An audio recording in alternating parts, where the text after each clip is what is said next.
computer. Hello, my cat-loving friends. Rita and I strive to discuss every area of cat life, and there's one nobody wants to talk about, and that's their passing.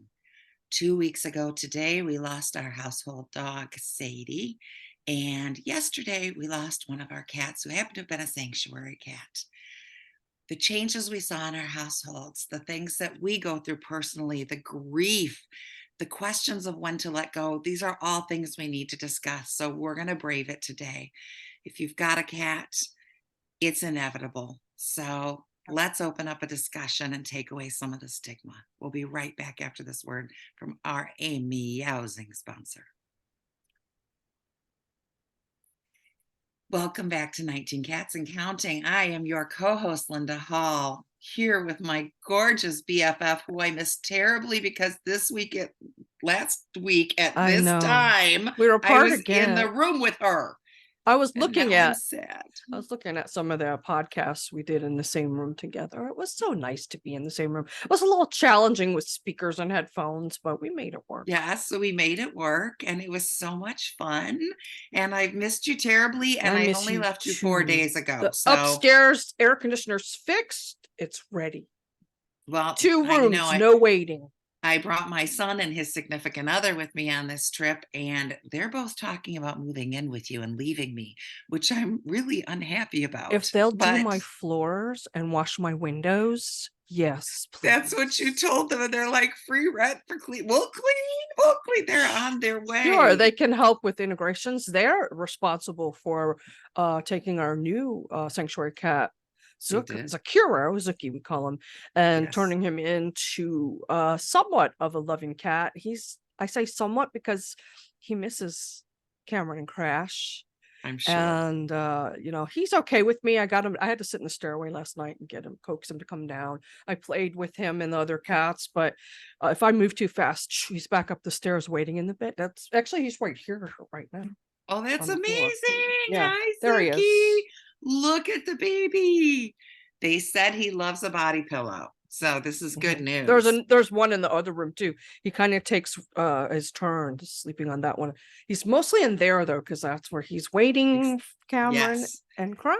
They said when they stripped the bed and they were trying to put things together and reduce their footprint that they left you. And Cameron said, we decided we couldn't put that body pillow back on the bed. No, that lives up there. It's okay. That lives up there. That's always. I said, Rita puts the cats first. This is not something you need to apologize for. Zuki is 10 years old, and you adopt a lot of seniors. So today's subject, you've had a lot of experience with. Sadly, they don't stay with us very long. I had Mimi that was with us a couple months. Maxwell was with us exactly a month. Yeah. Scooter was with us maybe a year and a half. Right. Yeah. I had Pickles, who came to me at age 12. She was with me for 4 years. So, and I don't know how much longer Missy will be here. She's going on 19. Yeah. So when you focus on the seniors, unfortunately, we're going to have more passings. And then, of course, the 2 you took home from the Carolinas, because I had no more room. That's one of the ones you lost. And they were bonded pair. So. Yes. How's that affecting your household? Feeling it. Linda, what happened actually first of all? That's kind of what I'd like to talk about first in our first half, is the impact that this makes on your whole household and how we need to be considerate of the other beings in the household, people and animal alike. And then the last half, we can talk about how it affects us personally, the guilt, the hesitance to adopt again, all the things that we feel and we hear from our clients, right? There's a lot about this topic. So if we make this into 2 episodes, I don't have a problem with that. We'll just have to see how it's going, and Mark can split it up for us if we go over, we don't have anything out. This is our writing day, so we don't have any sessions to do today. You're 100% correct. So Sadie has been sick. Our dog had been sick for probably a year. She had cancer. I didn't know she had cancer. Oh yeah, she had lesions, and I did not know that. That's why Nikki couldn't go to Cheryl Slynn's wedding, because we knew we couldn't board her Right. And plus I'd have had to have upped her I didn't bordetella, know. and I didn't want to do that. I knew So she'd had a lot yeah, of emotional issues and she'd been getting progressively worse and nipping at people, but I didn't know about the yes, cancer. yes. She was always a nervous. She was a Chihuahua. Okay. Mm. So she was always a little bit of a nervous thing. And she came from not a great place. It How wasn't my old was intention she to when you adopt got her. her? When I got her, we think she was about 3 or 4. And we had her for probably 10 years. Wow. So it was too soon, but yeah, she outlived what the vets thought she would. And I just brought her home and thought, I well, I'm love going when to they do that. watch. I love when they do that. So I know, yeah, they were like, couple months tops, let's get her out of her pain. But she seemed basically okay. Then she just started getting a little more skittish and a little more hidey. And I think these are the important things to look for, right? Yes, Like yes, quality of life yes. isn't just about pain. Dogs are That's certainly right. better at showing their pain than cats are, True. but we also watched her just retreat, and there were times I showed you where she'd walk under my bed, not all the way under, just kind of part way, and face under the bed and just sit Stand there there. for the longest time. Hmm. And it's like, this isn't right. Okay. This ain't right. She's not happy. Then she got to where she didn't want to go with Cameron and she didn't want to go outside to potty. And it just kept progressively having the conversation with the children was hard. The children, The they're grown-up children. adults, They're but adults, yeah, but they're still kids. And when it comes to losing a pet, there's no age limit on how bad it feels. Okay. for You can be 2, sure. you can be 200. It hurts. Yes. So when I first mentioned it to my son, he was like, no, no, no, no, no. So I said, well, I'll wait until, but I told him, if I think there's a point where she is just like beyond miserable or in pain, I'm going, but I'm going to try to give you time to adjust. So we just kept it as an open conversation, and we'd point out when things weren't looking good and say, look, guys, this isn't pretty. We got to do something What about was the this. sign to pull the trigger, so to speak? It just got worse and worse. And then the more secluded and problems getting her out and hiding under my daughter's The bed. seclusion's a big And one because she it she was, liked to be around people, didn't she? Certain people. yes, exactly. Yes. And it got to where like Nikki was her only person, which Nikki didn't even live with her for most of her years. So, it was just all those bizarre off things that we see. And bottom line is, I could not think of a happy moment. I couldn't think of a moment where she was catching a ball or playing or acting That's when it's rambunctious or enjoying life. yeah. So, it's pros and cons. Okay, she's a little bit scared here, but we're doing this until we're not doing this. So then we made the appointment. We made it a little bit ahead, which is torture as hell, It is waiting for that date. torturous. Yeah. Yes. And then Wednesday night, we noticed karma. 2 weeks ago yesterday, we noticed that our karma The cat from the was Caroline, one of the the cats from the cat from the Carolinas, the Carolinas. feral Yes. cat. Yes. We had not seen her for over 24 hours. And that's a big thing, right? Hmm. Lay eyes on your cat at That's a least once huge every thing, 24 hours. especially if they're not eating, going to the bathroom, or drinking. Yes, yes. Meal times are a big thing when we're doling out that yummy wet stuff. And she always comes down, and she didn't come down. However, now comes the part where we have to consider the cat's personality, right? Yes. She was Well, former feral. yes, but here's the thing, though. You guys spent a lot of time getting her to be semi-unferal, if that is a word. Yes, I So call it semi-feral. So when yeah, you I think noticed she so. wasn't showing herself at all, especially at mealtime, because her new habit was to show up at mealtime, that's a big sign, right? Yes, So you knew yes. something was up. Every once in a while, she had these spots. The majority of her time was spent with her bonded mate, Kismet. Then she'd spend maybe 10, 20% of her time around us and eating. And then the rest of her time, probably, I don't know, 20%, she'd have a space where she'd go to be solitary. And I would say she's had too much sensory overload and she's taking her quiet Yeah, time. I get it. And every couple of months, she'd change her spot. Mhm. So once in a while, when she changed her spot, she wouldn't show up for supper, but she always showed up the next day. You know why they do that? They change their spots. So Why? in case a predator has discovered that they're going there on the regular, they change their spot. Anyway, go I'm ahead. telling you, that's fascinating because see, that's something you don't see Yeah, in cats that do not have any kind of feral that's right. ancestry close Mhm. up. So yeah, so my husband actually, Mr. I don't want a cat, I don't like cats, was like, I haven't seen Karma, I'm really worried about her. So I said, I yelled out to the troops, everybody keep an eye, but then it kind of started bothering me. So then I said, okay, if a cat is dying, they always find the last place you'll look, behind the Well, out fridge, in behind the nature stove, or behind in the, your yeah, house. Yes. yeah. My And punky why went is behind that? the stove. He tried to go up underneath the piping in my bathroom jacuzzi tub. Remember, I had to seal it up. Yeah. So he tried to go behind. He went as far behind the refrigerator as he could. But see, out in nature, they do that for one to lead predators away from their clutter, and for two, like hopefully no predator finds their body and eats it, right? Or Yes. disturbs them Yes, during the death exactly. process. During the process. Yes, exactly. So I thought we finally found her, of course, in the last place we looked, and she let me hold her, which is odd. So I had her wrapped up in and she just didn't look good. It was just like, ruh-roh, okay. This wasn't even we got to do something now. This was ooh, we're going. There was a smell that emanates. Usually it Was felt it very like Lovey? Was cancerish. it like Lovey smell, the cancer smell? It Yeah. was. Yeah. Yeah. When things start going. And so I held her. We really thought she was going that night. The closest I emergency vet remember. was like an hour and a half away.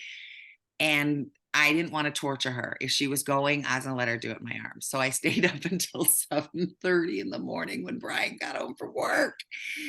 No sleep, was just exhausted. Yeah, I And think we had so sessions the next day too. we did.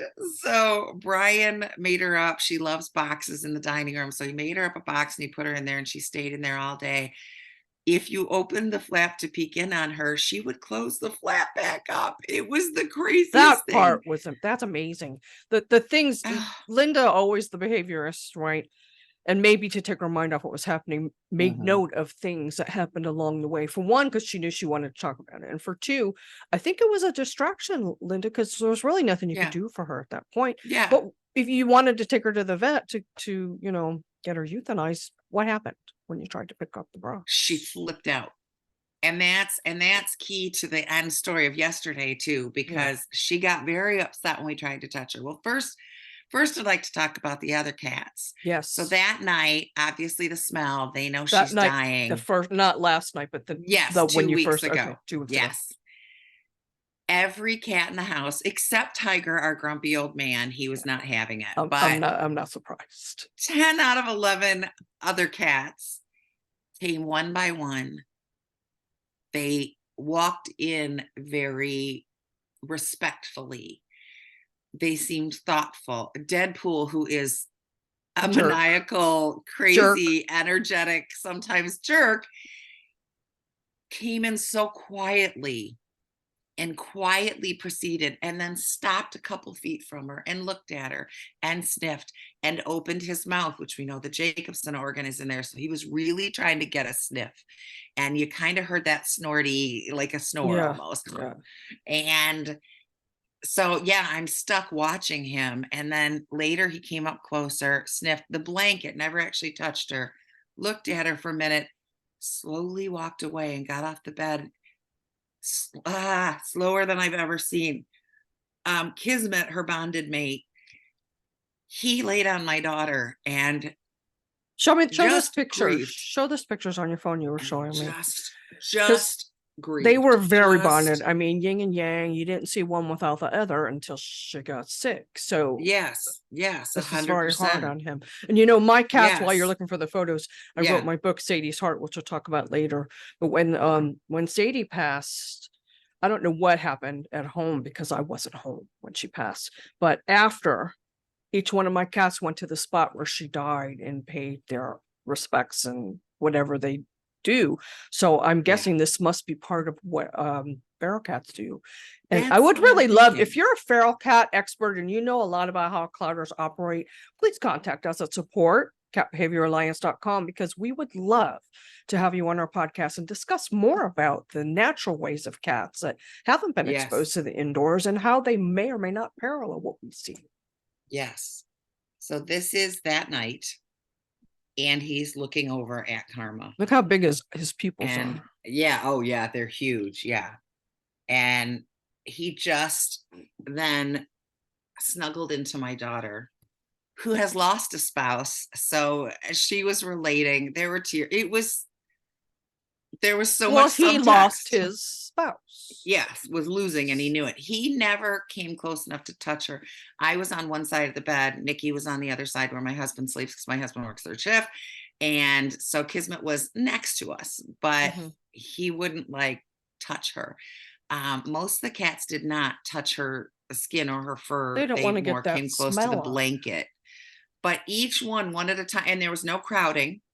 It was each one at a time, up, Hmm. looking at her, sniffing a little, stopping, contemplating, and slowly going off. So, yeah, you could almost read speech bubbles above their heads, right? I They're paying said, we're tribute having, and honor and saying goodbye, right? exactly. I think it's like when hospice calls and says, you need to get here now, right? Yeah. So, but then of course she didn't pass. No. So it went on, and she's looking worse and worse. I don't know how she lived as long as she did. I really don't. I don't know what made her, And but she made it clear she wasn't ready. She wasn't ready for you to take yes, her. She made it real clear. every time we tried to pick her up to move her, she fought, which you would be like, okay, she's semi-feral. She didn't let us pick her up. But we could pick her up for a minute just to hold her if we were sitting down, and we could pet her. But if we tried to physically move her, she wasn't having it. And then she laid by the dog's bowl for the longest time, which was upsetting because we really wanted to get rid of the dog's bowl so we didn't have to keep looking at the dog's bowl when the dog just died. I wonder if that And was, I wonder if she realized Sadie had passed. I wonder if that I'm was some sure, ritual. I don't know. I would not be surprised. And then the last few days, she started laying in my bedroom behind me on the cardboard in front of the litter box. And no one used the litter box for 3 days. No one. Because her scent lingered, right? And her son, They don't want to be near that cancer smell. I mean, again, out in nature, they avoid those they things. protect themselves. Exactly. So that was something. So And what did you tell finally, me just before we started? They're also not touching the water fountain. yeah, they're not drinking out of the water fountain, which she really wasn't over there at her death. But I think it's just, I'm not getting as much. You usually see at least 3 or 4 cats in here. Yeah. There has been 0 to 1 to 2 cats in here. Well, that scent lingers, Linda. You know, they have how many more scent Oh my goodness. Yes. molecules We or have cells. yes. What is it? We have 5 million and they have 200 million Yeah. olfactory sensors, So not they're including their smelling things Jacobson that sorghum. you can't smell that. Yes, They do. exactly. Yes. So I kind of felt like they had a kitty funeral or visitation before she left, which is smart. That's how humans should do it too, right? There's no sense going to visit the dead. And then I woke up yesterday and she looked beyond horrific. I won't go there, but it was really Thank you. awful. And you're welcome. And I can't unsee it. I might as well not give it to you. And Thank you. it was like, I've seen wow, enough of them. okay. So yeah, so I had to do something like now. So I Right yelled to before my we had husband, behavior sessions. like 2 hours before the Not session. good. Do I not get an award for not bawling my eyes out during those sessions? Though I was really proud of The myself for same holding it award together. I got for not The bowing. same one you got after Smokey passed. Mhm. Yes, I just kept trying to disassociate and just keep going. But yeah, I totaled up yesterday. There are 9 pets buried in my backyard. And that means I've lost 11 in the last, I don't know, That's a 25 lot. years because Katie and Zippy were too big to bury in the backyard. Remember that one But year I lost, it was like, I think over 18 months, I lost 8 of them. 8? It was, Yes. yeah, It was crazy. insane. It was insane. And So yeah. I saw some of the things that you saw, not all, but I will mention, you know, and we hear this from clients too. Just because cats don't pal around and hang around together and aren't covertly friends, right, doesn't mean that there's not some kind of respect that they're going to pay when the cat passes. Yes. You'll see shifts in the household dynamics. Yes. Even if you didn't think those cats ever spoke to each other, acknowledge each other, you'll still see changes. That affects them. Well, you know, my sister and I weren't close growing up. We're very different people. We just didn't, there weren't any mutual interests that we could bond over. I love her to death. I'd give her a kidney if she needed it, but we just weren't close. But I love her, and I would have certainly noticed had she gone missing. I mean, it wasn't, I didn't hate her. I've seen Harley in your room a lot now, even before Karma passed. Yes. Harley and Shadow slept with me last night. That's a pairing I've never had sleep with me in all these years. And Shadow last night Well, those broke aren't your me. cats, really. Those No, are those are Nikki's Nikki's. cats. Tiger's been staying down here a lot. And I Tiger, don't know wow. what that That's means Nikki's cat because too. Tiger is never exactly. Tiger lives upstairs, but Shadow wrapped herself around my hand last night, like a C. And so my hand was on her back leg and she was curled around it with her face on my hand. And of course, I sobbed like a 2-year-old who just lost their best friend. And They yeah, feel it you. was just heartbreaking. They Yeah. feel you, Linda. They're trying to comfort you. They're trying to Uh, comfort themselves. This cat and dog disappeared. yeah, Didn't come back. I mean, yeah. they know what happened, but Oh, they yeah. don't intellectually know, right? They Yeah. don't want you to Yeah. disappear next. In fact, you were away for a week. I So was don't go exactly. Yeah. away again, Yeah. right? Yeah. Oh, I wouldn't. If we had the trip coming up now, I'd be You like, I'm wouldn't sorry, we're gonna go. have to postpone it for at least a couple of weeks. I can't do that. But I know. in So fact, it was hard leaving Karma for a week, but I knew that I was not able to give her there anything at was that nothing you point. could do. So I went ahead and did what was right. And I I, knew my husband and my daughter were here to take care of her. let's take a quick break and then come Yes. back. I want to go Yep. back to the Sadie situation. I have a couple questions about Okay. that for you. Yeah. We'll be Yeah. right back after we talk to our awesome sponsors. And although this is a heavy subject, it's one that's important. And I hope that you are getting some benefit from what we're sharing. We'll be right back. And we're back with 19 Cats and Counting, my BFF Linda Hall, who's had a tough couple weeks. We've all lost pets. But I want to go back and ask about losing Sadie dog, because I know Sadie and one of your cats, Galway, used to play together a lot. Yeah. Now, do you think Galway knew what was happening? Did he notice the change? I'm not sure if he Okay. noticed the changes because they were very subtle over a slow period of time. And it was kind of one of those, we'll decide when we decide, and we decided. But he has noticed her absence. Okay. And he kind of tolerated her. He's just the sweetheart that's like, okay, come on, I'll The play with big you. Durfee orange And boy, right? exactly. And so, but yeah, I have not seen much of him. He has not come and laid with us or on us. That kind of thing. I will tell you that a few things that I did with Sadie that made me feel better about her death. Number one, the joy of being able to plan it ahead. I know I said joy, but we planned, right? Yeah. What did you do special for Sadie?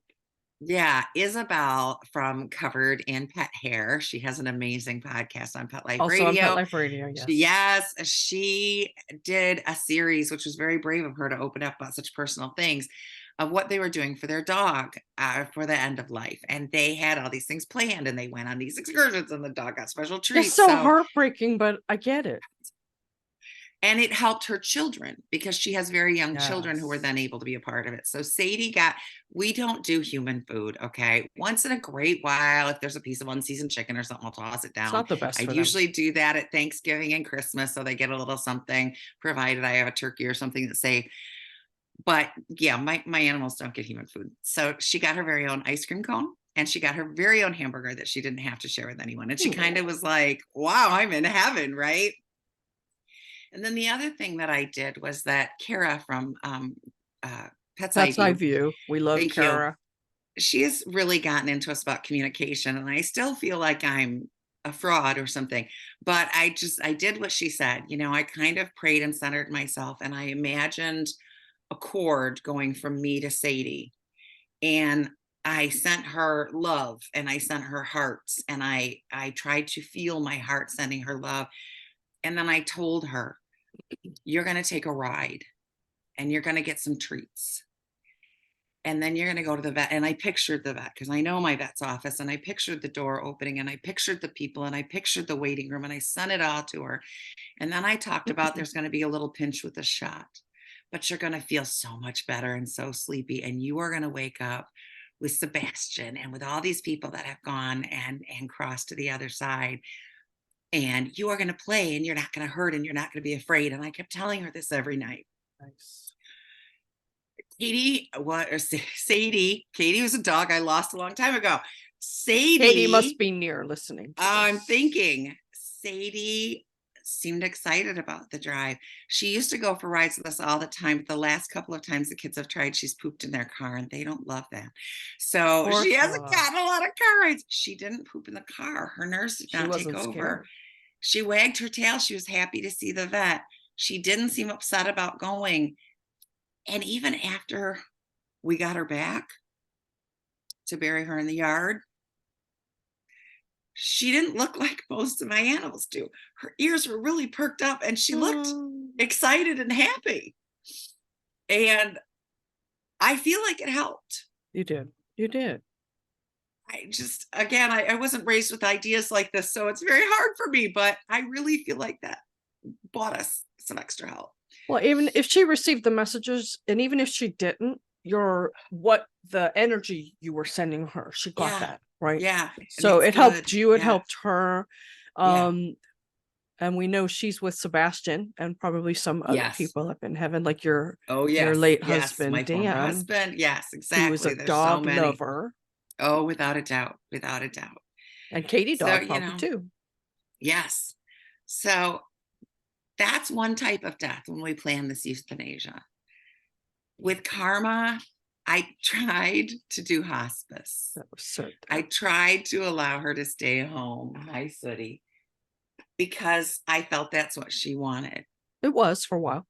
That morning when I said, okay, we're pulling it, and I start frantically calling vets offices trying to get her in, she went in the carrier without a single fight. She's a feral cat. We have commented before, you've commented about yours. What did that vet say, that home vet say to you about your Brownie? Yeah. He said, well, she's going to have to be okay because I can't get near her. Yeah.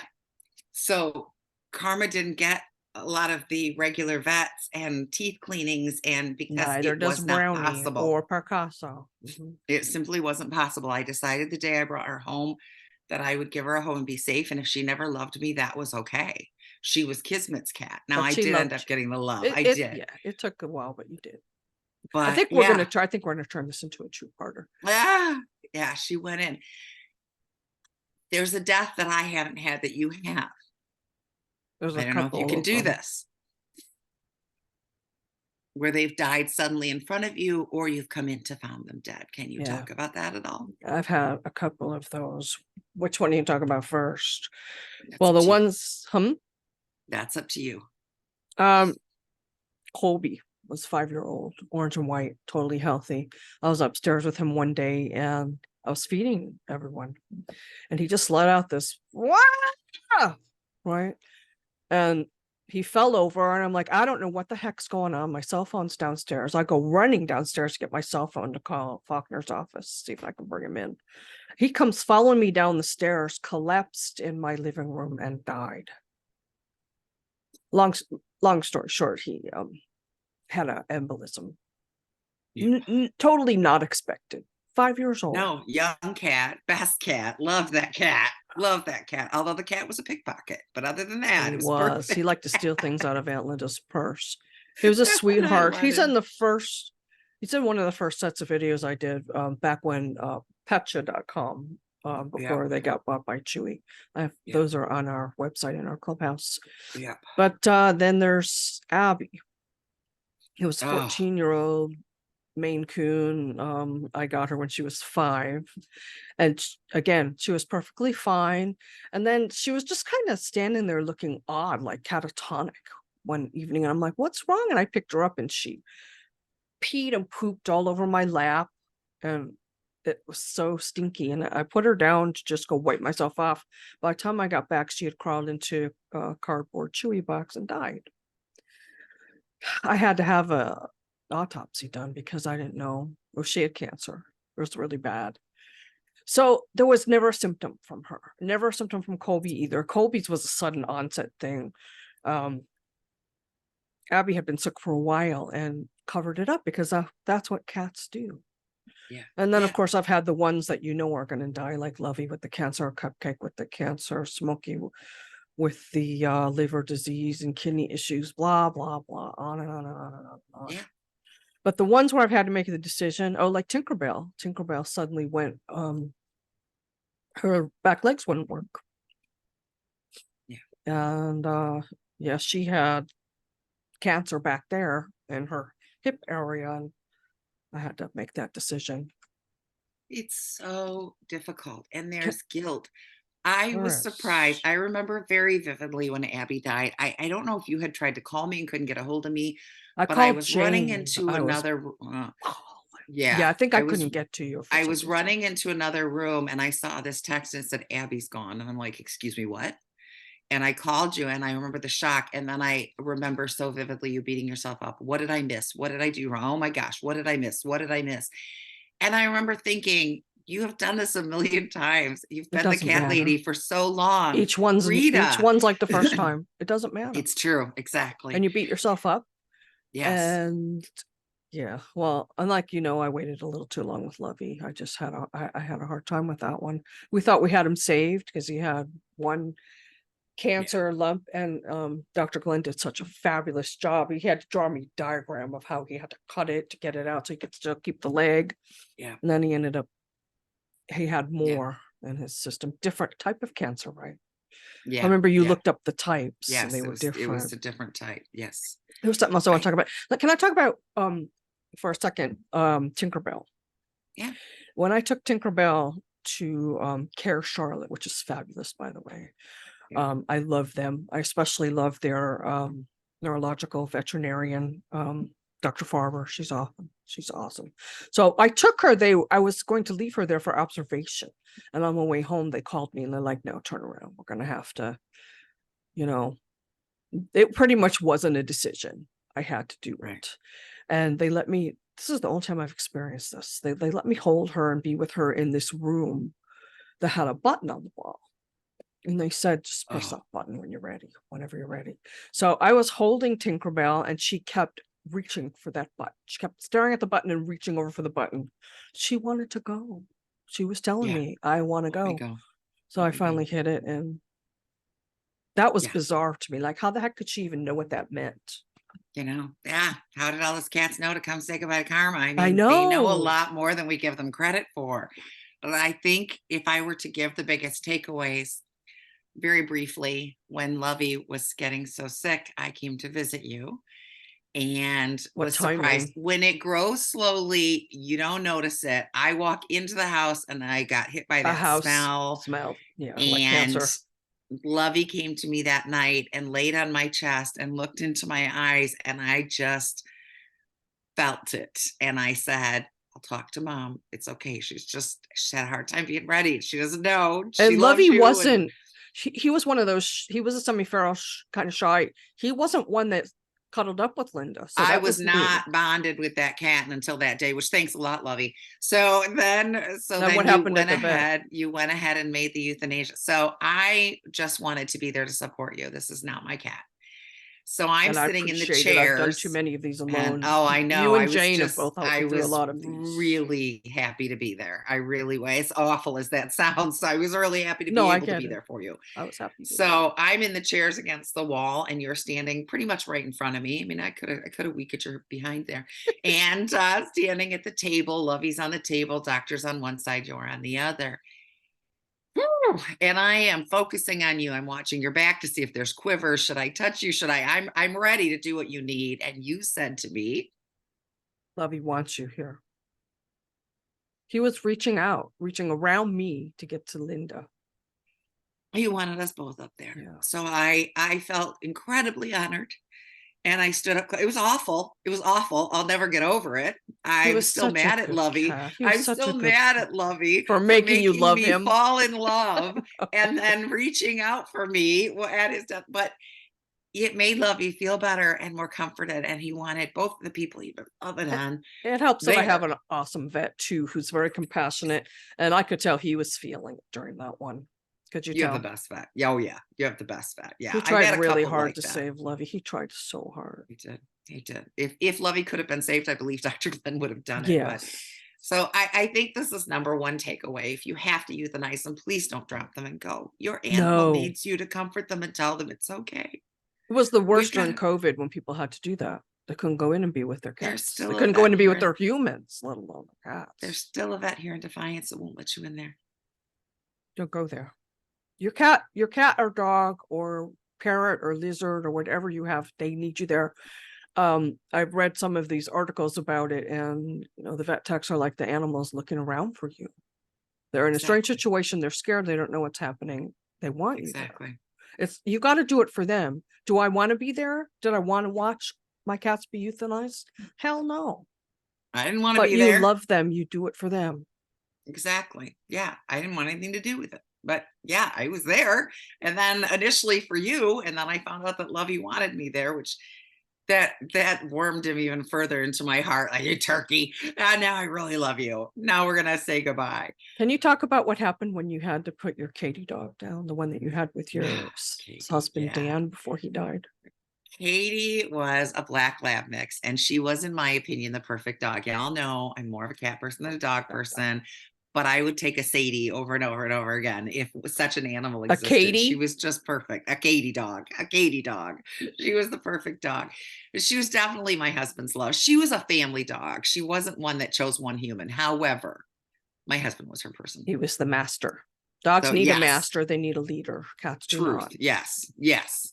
So as my husband became more and more ill, he had a chronic illness, we noticed her laying more by his recliner. And then when he came into the bedroom and we put up a hospital bed and he went on hospice, she pretty much hung in the bedroom. And we joked at one point, like, are you eating? Are you peeing? Like, you're just here. Well, she'd kind of come in and out of the room because there's a lot of people coming in and out helping and hospice and yada, yada. And then probably maybe 30 minutes before he went into respiratory distress. Now, mind you, we had no signs. And I am a former CNA. I know the signs. She army crawled underneath his hospital bed. I still don't know how she got herself wedged in there and laid under his bed. And we were like, what the heck? And maybe 20 minutes after she made her descent, he went into respiratory distress, which lasted probably 10, 15 minutes, and he was gone. She knew. As soon as he was gone, she scrambled out, and we don't know where she went. I mean, I was kind of busy. And then the funeral home came and took him out the front door on a stretcher to the funeral home. And Katie went and laid on the welcome mat at the front door and did not move for days. And she became old before my eyes. She was an old girl, but she didn't act it until Dan died. And then she became this old girl, and she was whining a lot in pain and arthritis. I don't think I had her maybe a couple months after Dan left. So that I didn't know it was so soon. But it wasn't long because I felt like I was tormenting her. But then I just lost Dan, so I can't do anything about it right now. And the kids, and So when I finally took her to get euthanized, she was laying on the table and she was being very good and not fighting anything. And I said, go get Dad. Dad's waiting for you. And her tail went thump, thump, thump, and she was gone. And I let out a wail that I think was partly from Dan. I surprised myself. These noises came from my body that I'm sure they heard in the entire clinic. And I didn't know it was coming. Like, it just escaped. And God bless them. They shut the door and left me time. I'm sure they've heard that happen a lot. Oh, I'm sure. See, that was like the final, that family you had was gone. Yeah, that was Dan's dog. Yeah. And she was a wonderful dog, and I loved the dog, and we didn't need another death that soon. But yeah. But she was miserable. That's it. And I couldn't continue to torment her. And it just kind of felt like she and Dan belonged together anyway. So why was I keeping her around to be miserable without her master when she's in so much pain? I think her arthritis was getting really bad. She started limping. We never saw these behaviors. And then boom, it was awful. But well, that kind of happens when, people are bonded too, especially husband, wife. A lot of time when they're older, one will get sick and pass and the other will go quickly after. And I think in this case, she's like, my master's gone. I need to be. Yeah, I'm done. I have no reason to stay around. Let's take another quick break.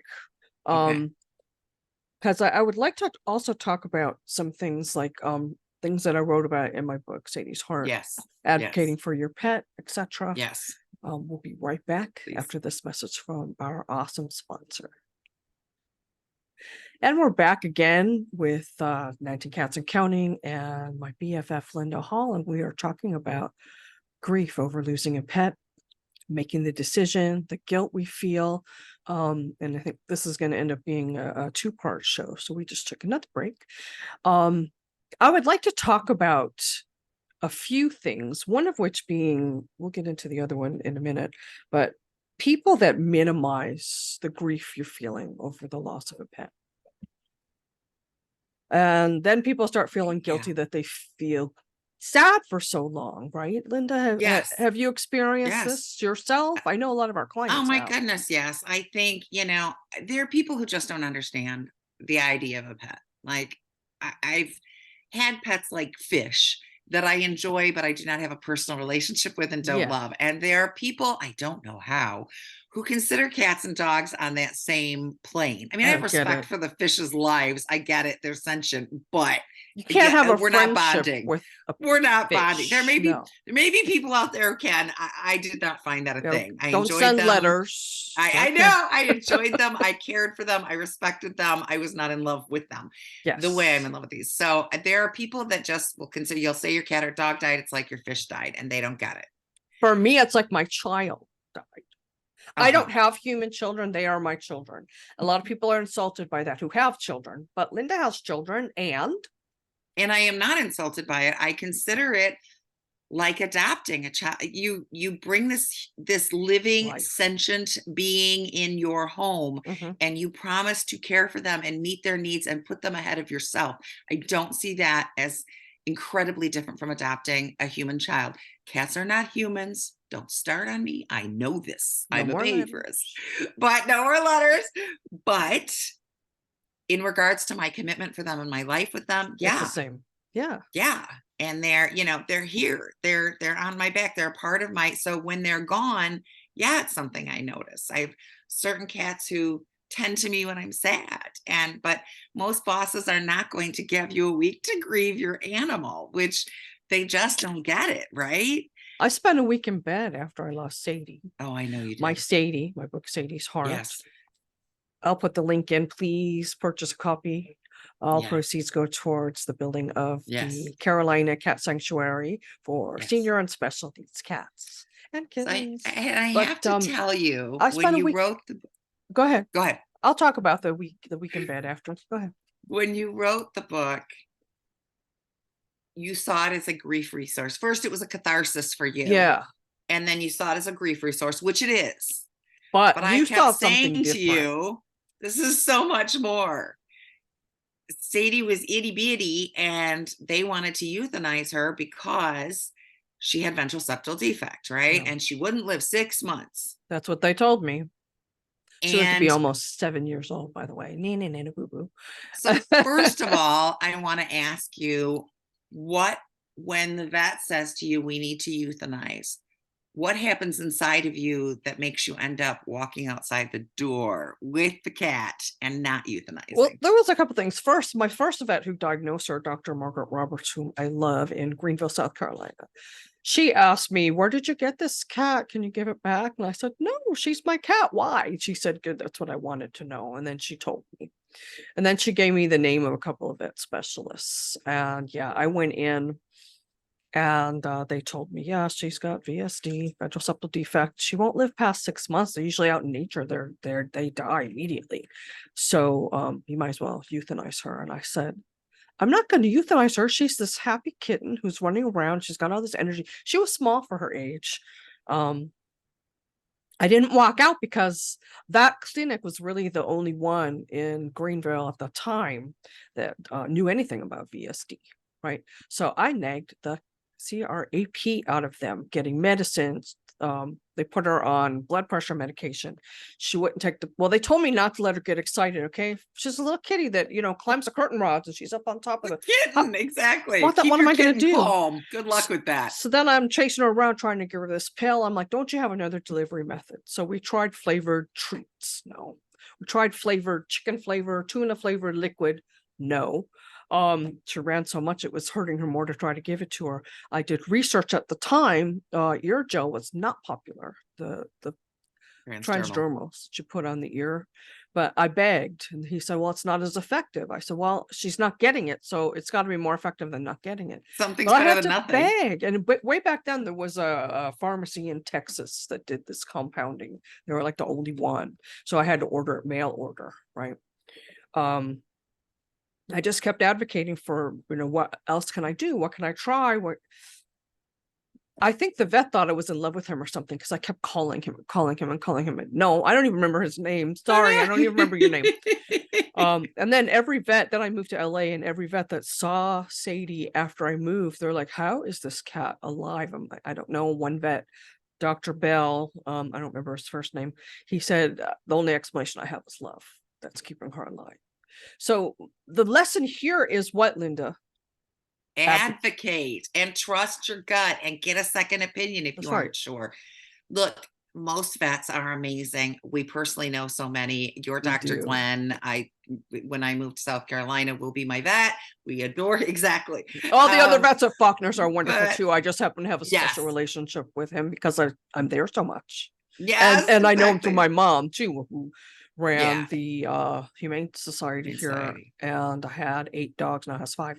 Anyway, that's why I know him so well.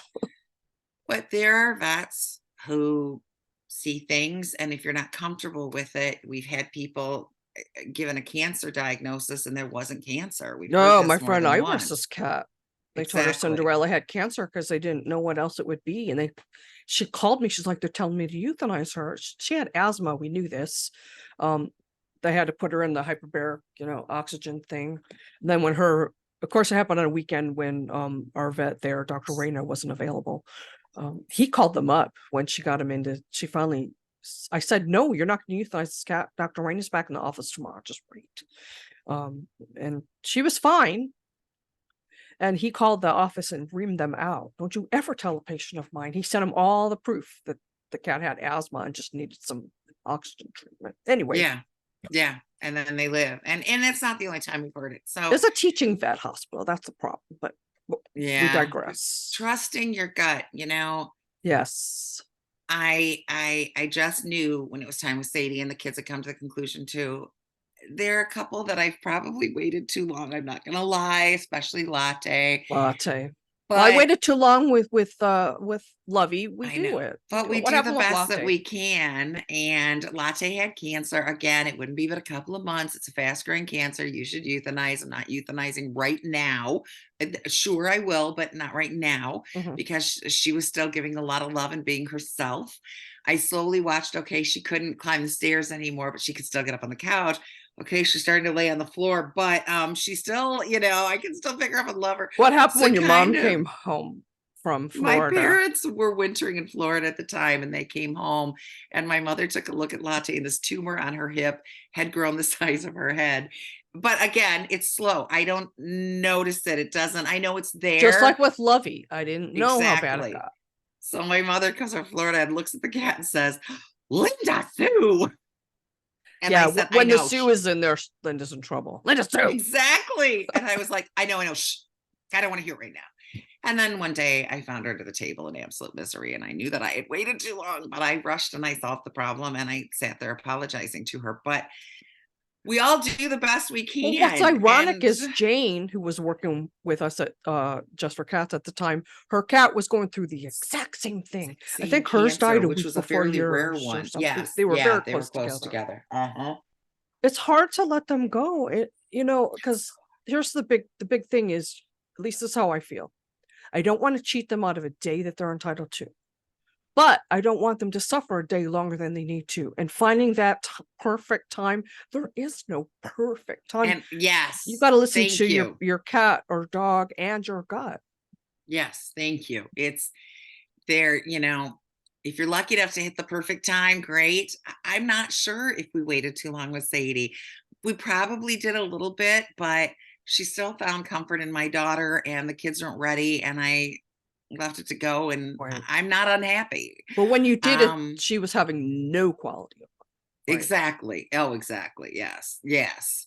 And my daughter was still trying to take her on walks just up and down the driveway, and just, we were still trying to give her everything we could, and she would still get excited about that. So, you don't want to take that away, but no, the dog was not happy. Karma's the same way. The Yeah. fact that Karma let us put her in the carrier without a fight. I mean, I've fought my regular non-feral go to the vet cats more than I fought that cat getting into the, Not and when she they're just dying, you went. won't. She just went. Mm-hmm. And that gave me comfort. So you Well, have she to look wasn't at ready those before. things. I kept telling you she's not ready. You're listening to her signs. You do what you Yes. she's your cat in the long run. Yeah. And Yes. at the end, I said I thought it might be time. She might be suffering. But again, it's for you to decide based on what you see. Exactly. You're living it and you know that cat. So Exactly. anybody who doesn't live with your cat, your dog, or you is telling you it's time and you're feeling it's not. I had a vet I fired because he told me it was time for my Yeah. sweet pea. And she Yeah. lived 2 more years. So you have to watch, you have to listen to your gut. I mean, yes, take the medical opinion, but somebody who starts yelling at you about it, no, run. I've never been back to see that vet again. He wrote me a long letter of apology, which I do appreciate. Unfortunately, he's veterinarian. He's now suffering from terminal illness himself. So I'm sorry about to that. hear that. Yeah. But if you don't feel Sure, comfortable with what your vet is saying, find another. Yes, it doesn't mean that the vet is a bad person. No. Maybe they're just not a fit for you. I mean, that's why we do a 15-minute pre-consult on our behavior sessions. Find out if we're a good fit for you, if we sound like we know what we're talking about, if we're going to tell you that we can help. If you have any questions, book a free 15-minute. And There's if been you a few don't, times we've told people, you don't really need our help, just do blah. And we haven't exactly. charged them for a session, Yeah. right? And there's people who have not come back after the 15-minute. We respect that. You find the help you need. If we're not it, go somebody else. I don't have a problem It's with the that. same with any vets. vet that does, yeah, Especially with a big illness like cancer or something, you want to make sure that it's not like that vet's office that was just didn't know and said, oh, it must be cancer because we can't yes, find anything else. yeah. And in my opinion, your vet should give you a professional opinion without telling you what to do. That's right. I mean, there have been so many times that good vets have kind of left me hanging where I wanted them to tell me what to do. They're like, it's this and blah, blah, blah. And these are your choices. And I'm like, but which, well, if I this say then, was which your would you cat, do if it was that's what your, I do. If this was your cat, how would you proceed? and usually they'll But answer that usually. yes, but even if they say answer that, that doesn't mean I have to take That's it. right. That means I have to take their opinion under advisement. And I may decide, or I may go home and decide tomorrow, or you may not see me for 6 months. I'll let you know how this works And out. that vet, I would have accepted his opinion had he not yelled and screamed at me. And in his letter, he said that he just took it out on me because he just had too many patients lately who were letting their animals suffer. And I get that. They see a lot of pain and suffering. I get that. But I'm not surprised by what he did. But the it wasn't a worst fit thing for you and you had to go. That's all. But the worst thing is when people tell you when you should be over your grief over a pet. I spent a week in bed after I lost Sadie, and you'll read in my book. Richard Simmons, who we worked for, called me every single day. And he's like, Rita, you've got to get out of bed. The other cats need you. I get up, I do my cat sits, I'd come home and go to bed. In fact, the first day he sent his assistant, Michelle, who was also my friend, to drive me to my pet sits that day. He was an animal lover. He knew what it was like to lose an animal. He has a great sense of comfort and support. I had other people who I knew who said to me, don't you have 9 others? Because I had 10 at the time.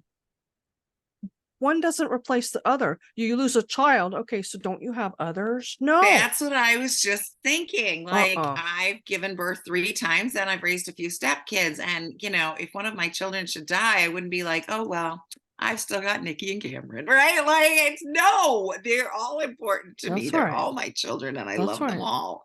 Same as the cats, right? It is what it is. So the cats and dogs, they never grow up. They're perpetual children. Forever. Yes. You've like got toddlers. to be responsible for every decision.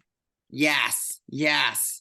So I think the biggest takeaways that I really wanted to promote are: 1, do not dump your cat and go, or your dog. Please. No, please stay there. It's awful. It's hard, but stay there. I'm sure it's the same with ferrets and pet mice and all of this, any animal you have a personal relationship with. If you have a personal relationship with your fish, just because I didn't doesn't mean you can't. That's right. And we respect that. That's right. Trusting your gut, getting a second opinion, that sort of thing. Allowing your cats, your other animals to say goodbye. This isn't always possible, but if you can, I am blessed to have a strong man who can dig holes in my backyard and a backyard.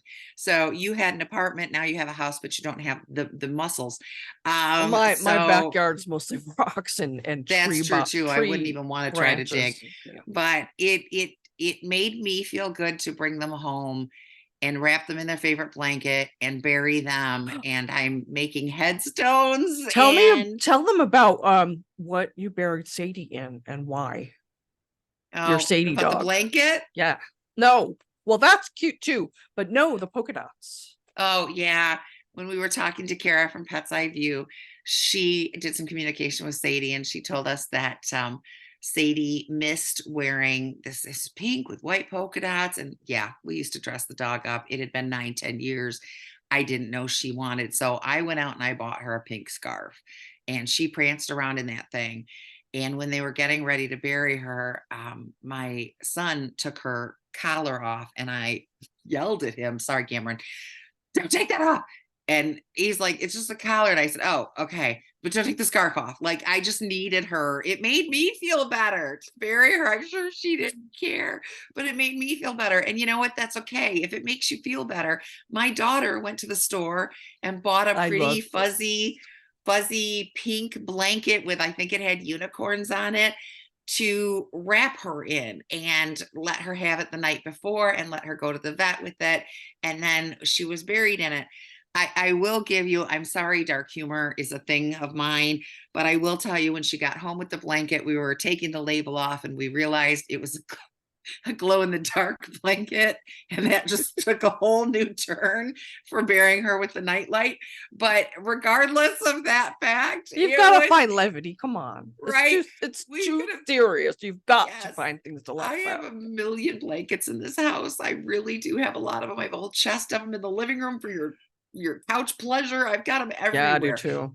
She wanted to buy a special pink blanket for, and that made her feel better. So you do that. Right? You do that. Whatever you need to do, and don't let anybody tell you you're taking too long to grieve, that you shouldn't feel this way. I especially hate when people say you shouldn't feel that way. Well, I do. So shut up. I hate it when people tell me how to feel. I hate that. I do too. But yeah, I'm sure that, Nikki said, my daughter who got the blanket, she said, I know this is silly. You're going to think this is silly, that I spent money on something that's going to go in a hole tomorrow. And I said, no, I don't think that's funny or silly or anything. I think you're absolutely fine. How many people buy their deceased relatives new suit of clothes to wear when they bury them? Because maybe they don't have anything suitable to be buried in. Exactly. So it's no stupider than that, and it's not stupid. Yep. And they sell those little like stepping stone kits, which you can do yourself. It's just the quick set cement, and you can put them in. They have molds, but you can put it in a pie tin, and you let it sit up, and you take it out, and you can paint it and add stones and stuff. So I've made a couple of them, one for Sadie and one for Karma, and we're gonna put headstones out there. It's just a silly thing, but it makes us feel better. My mom has those in her backyard for her dogs and for my Mischief, who is buried back there. I didn't know Mischief that. Kitty. Yes, they're really pretty stepping stones. Yes, that's exactly. What makes you feel better is not wrong. And I will tell you, and we've heard this over and over, usually when they lose an animal, the reaction is, I will never do this again. And everyone says that. Everyone says that. Yeah. I didn't even believe myself when I said it, but I meant it. I mean, I meant it. I was serious about it. It's how I felt, but I knew it wouldn't last and that I would go. In my opinion, there's no greater honor to your animal that has passed than to take that love into another and to pass it on. Right. But you have to be ready. Sometimes an animal comes along when you're not ready. I've been in the position of having animals come along just before or just after I've lost another cat. Yes. Before we wrap, because we've got to do that soon. Yeah. Oh crud. It left my brain. There was something else I wanted us to talk about. So what happens when everybody tell you how to feel. And please, please, please, I plead with you, do not adopt an animal for your friend who just lost an animal. So No. many times we've seen clients that are struggling. They Animals haven't should dealt never with be that a grief. gift anyway, because you don't know. Agreed. I still remember the Persian that my friend Lori and her mom brought me for like my 7th birthday. I couldn't keep. Well, now I have a white Persian. Yes. But I still wonder Your what heart happened to must have that cat. I broken. still wonder. I was 7. I mean, I that know. cat's long Your gone. heart's broken. But well, and we had a client one day and she said they lost an animal, and I think her daughter went out and adopted a cat. And I remember, quote, she said, I think she jumped the gun a little on bringing another animal in. When you're in so much angst, it's hard to pour into this being. You have to deal with your grief first. Who You don't was want it to who- cheat the new baby. Somebody I knew, they got a new cat. I don't know if it's one of our clients or somebody I knew. They got a new cat right after, and they just couldn't warm up to the cat because it was too soon. The other family members really needed the other, but she finally did. But it took her a while, and you know that We've seen lapse this. and that hesitation in bonding with the other animal, they feel it. Cat, dog, Yes. whatever, they feel Oh, that. 100%. 100%. They know that you're not doing it, and they know that you're sad, and they don't know why you're sad. What an awful position to put the animal in. Wait until you're ready and then go save a life in honor and memory of the baby you lost. Yeah, right? the week after day 8 of my week in bed, Yeah. I said, this is crazy. I have to get up. I have to do something. I had 9 cats left, I think. I don't know. I'll have to reread my book to remember. I started volunteering at Save a Life Rescue, and I volunteered with them for years. I ended up acquiring other animals because of it. Right. But I kind of think that having Sadie, I was already into the cat sitting, but I think that what happened with her and the other cats honoring her is what catapulted me, into studying cat behavior. Yeah. Oh, I agree. And I agree. doing some good. And this is where eventually the sanctuary came from. Yes. My desire to help other animals. And don't forget, that's what I was going to say earlier. Don't forget your other animals in the household. They are grieving the loss of this pet. Even if you don't think there was any communication between those 2 pets, there was something. You're going to see hierarchy changes. You might see some listlessness, depression, or you might see another animal that was shy step up and become more outgoing because the other cat was over that, alpha. Exactly. And you'll see lots of personality changes. I know I did, both good and bad. Yes. Yeah. It changes everything. So I'm sure there's more we could cover, but I think we got the basics out. And I didn't ugly cry through the whole thing. Can someone give me an award? Because it started once or twice. I saw it. But there was no ugly, because ugly cry is really ugly. I mean, I really do have ugly cry. So there's resources in my book about about grief, pet grief. There are people out there who are certified in recovery from the loss of a pet and grief counseling. Contact Kara at Pets Eye View if you're wondering what's going on in your cat's minds, your dog's minds, sick or not. But especially if they're sick, it might help you have some insight into how they're feeling. I didn't believe in animal communication until Kara. I really believe in Fupu's rearranging my mic and everything. And she's coming back on the podcast soon. Yes, she is in just a couple weeks. So I would love to get her take on all of this, what happened with you. And I would too. And maybe we can get a read on Mr. Deaf Kitty over here. Yes, that would be wonderful. The Kuro, who I've been calling Zuki, and call him anything, doesn't matter. He can't hear it. He can't hear it. Exactly. But he came into my bedroom last night. That was a big step. Yes. Thank you for taking this time to discuss this with me. I don't know that I could have talked about it with anybody else as my sidekick. I'm struggling hard. Remember, Karma was just yesterday. I know. But I needed to. And you tried to give me an out today and said, we could talk about something different. And I said, no, I'm okay. So you have been very respectful of my feelings. And thank you for just supporting me and agreeing to do this with me. Well, I appreciate you being willing to open up, because I know this is going to help a lot of people who still struggle with the decision, the guilt, the sadness, and with people telling them, get over it. No, you don't just get over it. You do it in your own time, just like the loss of a person. For sure. And we're here to listen. Yeah. Thank you. And thank you to Mark Winter for giving us this wonderful spot on Pet Life Radio where we can help people. That's our goal. Reach out and help people. Yes. We're here. And just remember, every day is Catter Day. We'll see you next week. Take care. See if I can find the off button with Boo Boo in the way.